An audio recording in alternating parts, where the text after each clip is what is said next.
Existe relação entre memória e inteligência? Você conhece os tipos de memória e como elas funcionam? Hoje eu vou te mostrar como esse conhecimento pode ser a chave para ajudar crianças com dificuldades intelectuais para que elas consigam progredir mais rápido do que quando são submetidas a atividades ou exercícios oriundos dessas pautas atuais. Então fica aqui comigo.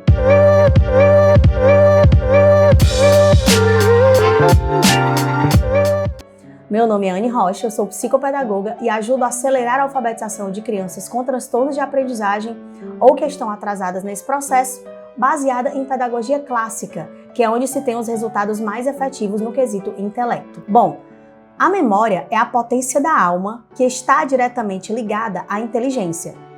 Em outras palavras, a inteligência, de certa forma, depende da memória. Essa potência nos serve para guardar o passado por meio da retenção, que é através das imagens mentais, sensações, os sentimentos propriamente ditos. Serve também para vivificar o presente, através do que nós chamamos de resgate, que é onde nós vamos vivificar ou tornar presentes as coisas que estão ausentes. E nos serve ainda para modificar o futuro. Olha que coisa interessante. Por isso que um cientista argentino naturalizado brasileiro chamado Ivan Esquerdo ganhou o Prêmio Nobel de Ciências em Neurologia, Memória e Aprendizagem, quando ele resumiu em uma frase memorável, onde ele disse: "Somos aquilo que recordamos e também o que resolvemos esquecer." Isso significa que nós somos o que aprendemos durante a vida. Por exemplo, se eu estou aqui trazendo essas informações para vocês, é porque em algum tempo eu resolvi de alguma forma aprender tudo isso e hoje eu trago na minha memória para vocês por meio da linguagem. Essas informações que eu mesma resolvi memorizar, por causa delas eu tenho essa profissão, né? É outro exemplo. Simplesmente porque eu decidi aprender isso. Então, assim também como eu posso optar por ignorar ou esquecer o que não é do meu interesse. É por causa dessa memória ativa em nós que nós temos o poder de modificar o nosso futuro. Por isso a memória, como dizia Henri Bergson, é uma condição de identidade. Justamente porque essa identidade tão particular de cada ser humano é de alguma forma moldada por essas memórias. Então, assim, existem dois tipos de memória, segundo São Tomás de Aquino. A memória sensível, que é uma memória fisiológica, e a memória intelectiva, que essa é própria dos homens. A primeira memória, que é essa memória sensível, ela decorre do conhecimento de tudo que nos é sensível, que é a memória dos atritos das percepções interiores com o mundo exterior. Então, você olha para fora e se depara com o mundo e esses atritos ocorrem através dos sentidos, que é a visão, o olfato, a audição, o paladar, o tato, etc. E essas memórias vêm através desses sentidos e são feitas e refeitas, ou seja, elas mudam, elas se encaixam, se separam, se encaixam a outra impressão, isso constantemente em nossa mente até significarem algo. E é nesse momento que vem a memória intelectiva, que é aquela que você diz, eureka, agora fez sentido. E aí você pode dizer que houve intelecção, né? Finalmente você inteligiu. E isso quem faz é a alma. Essa memória intelectiva é própria dos homens. Os vegetais, eles não possuem essa memória e os animais, eles possuem uma memória sensível, que foi aquela primeira que nós falamos. Já a memória intelectiva, eles possuem em um grau inferior. Dependendo do animal, vai variar um pouco para mais ou para menos. Agora eu queria que vocês ouvissem o seguinte pensamento, e depois eu digo de quem foi. Andam os homens a admirar as altitudes das montanhas e as portentosas ondas do mar, os lagos correntes dos rios e a vastidão do oceano, as voltas dos astros, e deixam-se a si mesmos.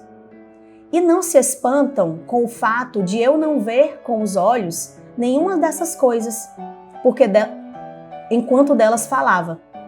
E mais, e nem sequer poder falar delas aos montes, às ondas, aos rios que vi e ao oceano em que tive de acreditar, não os visse dentro de mim, em espaços tão vastos como se fora de mim os visse.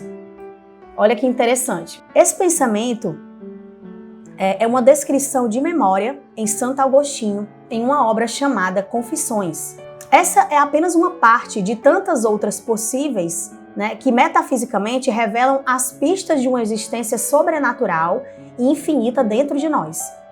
Isso quer dizer que o universo é infinito para fora e infinito para dentro. E aqui ele está se referindo à memória, que é infinita.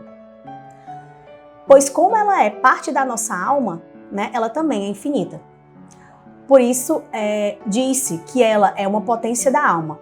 Potência é uma possibilidade, né, chama-se de potência na metafísica, uma possibilidade de algo se tornar outra coisa, de sofrer uma mudança, mesmo que for simples.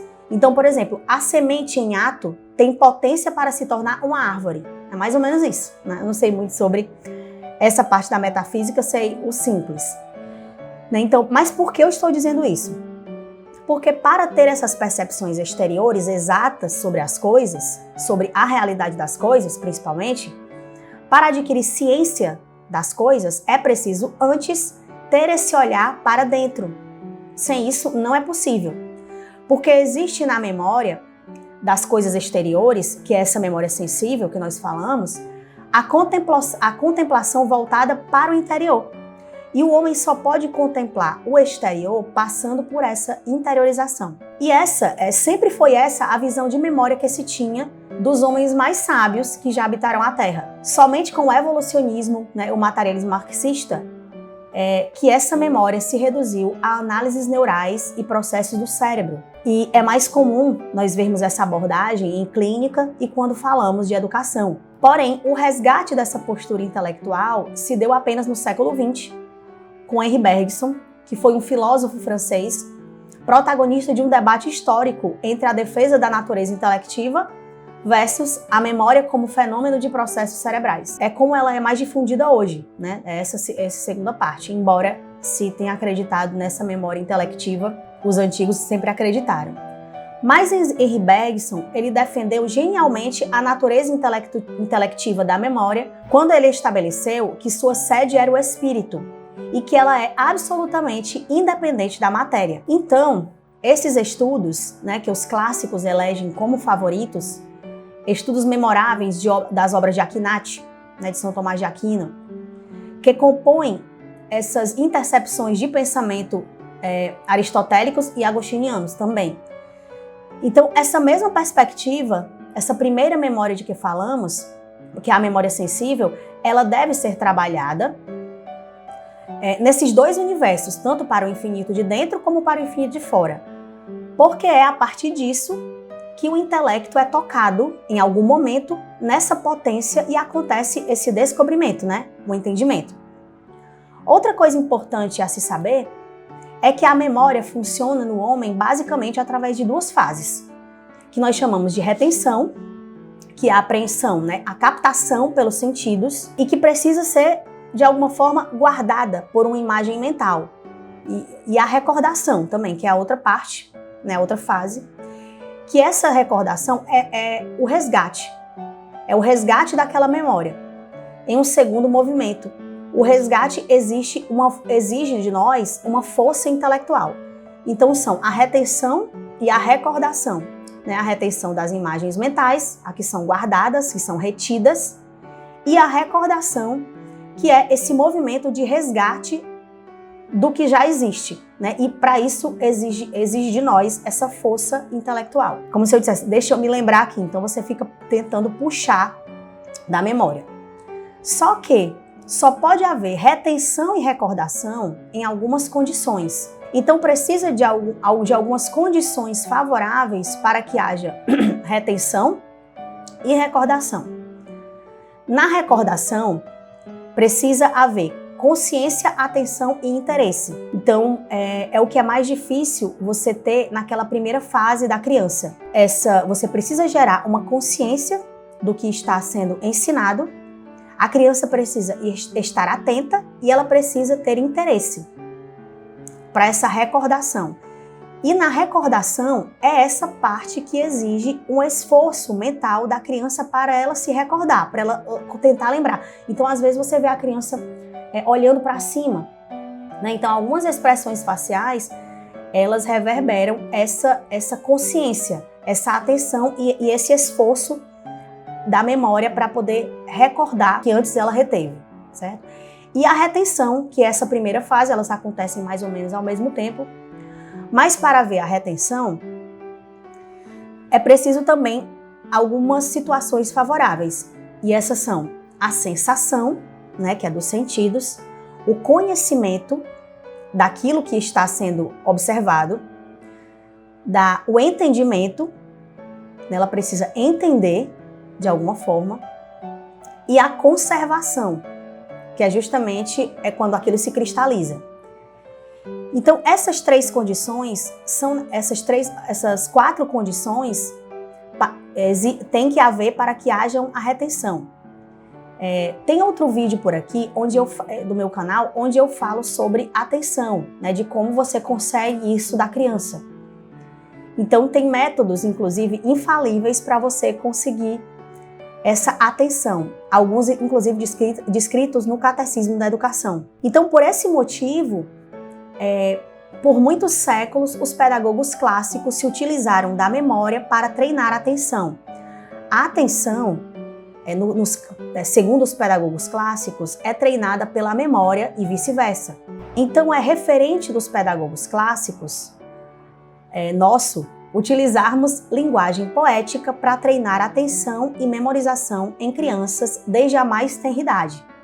Você vê muitos pedagogos clássicos treinando memória e atenção em crianças bem pequenas, né, até de 2, 3 anos, com os poemas, por exemplo, da Cecília Meirelles. Nesse treinamento você vê as crianças fazendo um esforço tão grande para fazer esse resgate que elas chegam, como eu falei, a gente pode observar isso, que elas chegam a reverberar isso em expressões faciais. Isso acontece muito, né, com os meus alunos, é muito perceptível e dá muito certo, né, o treino de atenção feito dessa forma, porque é recomendado majoritariamente por autores clássicos. Então, a pedagogia moderna, ela rotulou de forma pejorativa a memorização como decoreba. Isso foi apenas um dos grandes prejuízos causados pela educação secular. Os gregos, eles memorizavam poemas de 30 minutos e até mais, 2 horas, né? Poemas de 2 horas, tudo armazenado na memória, sem nenhum acessório para suporte, né? PowerPoint, script lista, nada disso que a gente faz hoje. Isso antes da existência do papel. Então, nenhum facilitador para ajudá-los a lembrar, apenas capacidade de memorização. É interessante que os antigos gregos, né, os sofistas, se eles nos vissem hoje palestrando com todos esses engenhos modernos para conseguir lembrar do que nós vamos dizer, certamente nós iríamos ser motivo de piada e, no mínimo, de muitas risadas. Imaginem só a capacidade intelectiva dessas mentes, com esse banco de dados cheios de informações armazenadas. Então, assim, essa expansão da memória acumulada resulta em ciência de fato, né? Não é à toa que os homens mais sábios viveram nesses tempos, ou no mínimo dividiram esse mesmo pensamento, simplesmente porque é dessa forma que nós somos capazes de fazer intelecções de forma muito mais fácil, como, por exemplo, não pode fazer uma mente que está vazia, e onde não há, onde, por exemplo, só há informações medíocres. Em outras palavras, assim, lixo, né? Então, se você só tem lixo, se você só armazena informações sem importância, você não vai ter, mesmo que você tenha o resgate, a recordação não vai te trazer ciência, não vai te trazer sabedoria. Outra informação importante é que a memória não é possível sem a produção de uma imagem mental. E a palavra imaginação vem dessa palavra imagem. Por isso que o resgate só é possível com a imaginação e não pode ser feita sem ela. Então hoje há muitas coisas que prejudicam a imaginação, né? O avanço da tecnologia, celulares, jogos, telas, muita informação visual, dada de formas desordenadas, né? A falta de conexão com o verde. Nós já temos estudos sobre a importância disso, também para a atividade cerebral. E constantemente vão se refletir tudo isso em prejuízos de memória. Quando o cérebro da criança funciona de forma sadia, há uma triangulação que passa pela imaginação, que eu já falei aqui em algum vídeo no canal. Quando não há isso, quando não há essa triangulação, quando não há essa imaginação, essa interiorização, há prejuízos de memória e, consequentemente, não pode haver a intelecção. Então, só para vocês recordarem, somente com o evolucionismo fisiológico e com o materialismo marxista, a memória foi considerada estrutura biológica. Mas, segundo os autores clássicos, os que tiveram mais resultados no quesito intelecto, eles consideravam a memória parte da alma, portanto, infinita. Então, a natureza da memória nós consideramos, né, que é a alma, porque o intelecto é uma capacidade própria dos seres intelectuais, que somos nós. Assim como o pensamento é uma forma de expressão do que foi conservado na memória, a linguagem, o que nós falamos, é a expressão desse pensamento. E toda ciência é a expressão da memória da linguagem. E por isso que nós podemos dizer que não há ciência sem o pensamento, né? Porém, num mundo onde nós somos constantemente roubados de nós mesmos, a imaginação, o pensamento, a reflexão raramente estão trabalhando. Então, nós vivemos em uma sociedade adoecida intelectualmente. Isso tende a piorar. Os próprios desenvolvedores dessas tecnologias, eles não permitem o uso dessas tecnologias com seus próprios filhos. Né? Um exemplo é o Vale do Silício. Só aumentam as escolas sem computadores, não tem mesmo nem impressoras. Nem impressoras são usadas. Tudo é feito à mão, em jardins de infância, né? Onde o celular é proibido por contrato. Então é algo muito grave e preocupante para o futuro, se o nosso objetivo for formar gerações inteligentes. A inteligência artificial, né, é cada vez mais usada entre pessoas comuns, como nós. E isso é um grande problema porque a sociedade ela está emburrecendo e vai emburrecer de forma cada vez mais rápida. Então, voltando para o nosso tema, para não fugir muito, eu ainda queria falar das impressões sensíveis e dizer que elas são apenas sensíveis mesmo, segundo esses autores. As impressões sensíveis, elas não são marcas inteligíveis, elas são apenas sensíveis. Então, assim, é importante que se diga isso, porque a ciência, segundo os experimentos modernos, isso é muito misturado. Então, elas não são suficientes, essas memórias sensíveis, elas não são suficientes e não estão reduzidas a processos cerebrais para explicar que tal coisa é realidade para o intelecto. Ela precisa produzir uma marca, uma palavra mental que resulte no que os antigos chamam de intus legere, que é ler por dentro da natureza. Elas de um objeto real para depois guardá-la e usá-la de modo inteligível. E isso vai para muito além dos sentidos e da presença do objeto. Só assim, só dessa forma, se produz conhecimento, ciência e sabedoria. Então, a respeito das incapacidades de memória, né, de atenção e intelecto, que muitas vezes nós lidamos com isso, como se fala em clínica, inabilidades, né, as inabilidades e os prejuízos estão ligados a isso. Então, pode haver um aumento ou uma diminuição dessa memória, mas essa diminuição é fisiológica, ou seja, apenas na memória sensível.